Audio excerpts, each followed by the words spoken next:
So today I thought we would take a quick look at the iPad mini 5, which came out back in 2019. I feel like some people out there might be surprised with the performance of this small tablet, but is it still worth buying in 2023?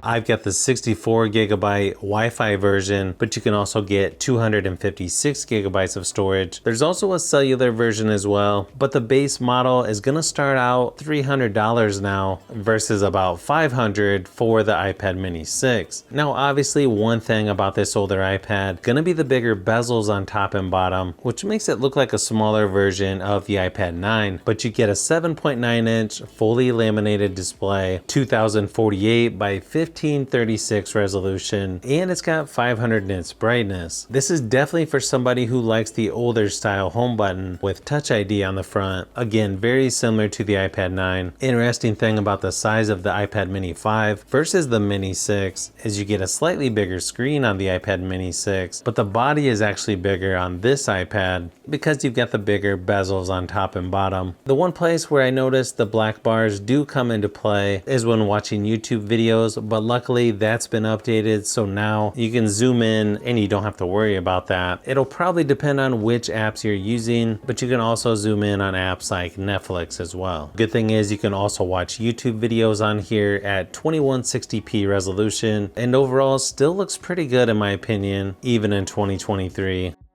And then when it comes to the battery, the size of this one is 5,124 milliamp hours, same as the iPad mini 6, and they advertise about 10 hours battery life, but I feel like that's with mixed usage or at a lower screen brightness. Usually most iPads that I've tested last around 5.5 to 6 hours at full screen brightness, and that's the case with this one. It lasted about 5 hours before dying, but should have plenty of power to get you through a day with normal usage, especially if you turn the screen brightness down. But obviously that's going to depend on what types of stuff you'll be doing.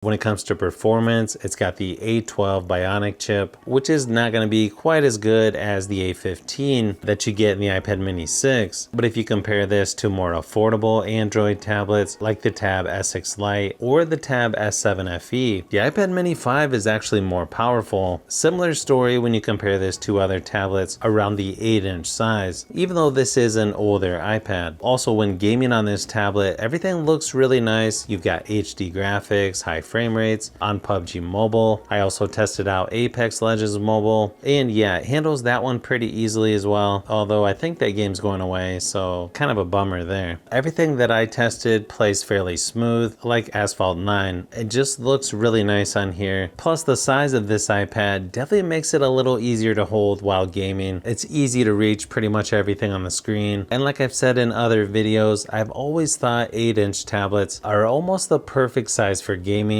especially if you travel a lot or just want to take it with you on a trip.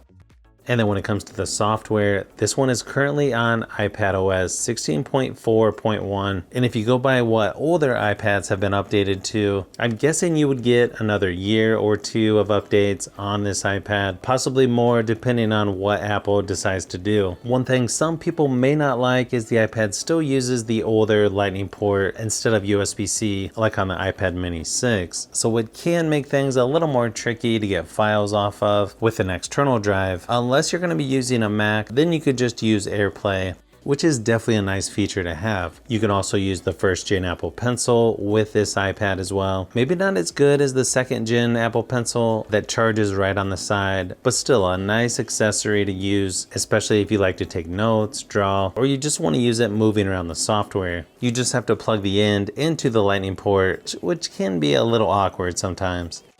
And then speakers on here, you only get 2 bottom firing speakers, again similar to the iPad 9. And while they're not going to sound the best out there, I do have to say they are louder than you would expect in such a small tablet. Here's a quick test just to give you an idea of what it sounds like.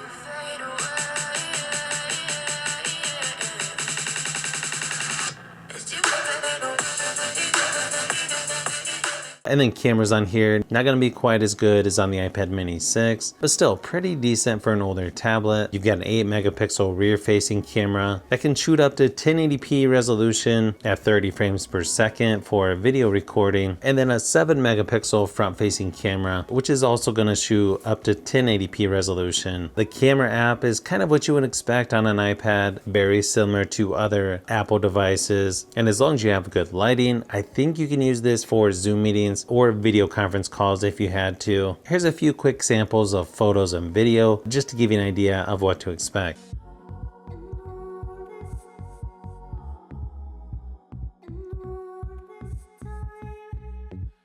So as you can see, there's a few things to consider on whether the iPad mini 5 is still a good choice in 2023, but the fact that it still has good performance when compared to other small tablet options, I would say yes, it's still a good option if you need a smaller 8-inch tablet and you want to save money compared to the iPad mini 6. Now obviously this isn't going to be better than the iPad mini 6, but considering the savings and not that many other small tablet options, this might be the next best option for some people.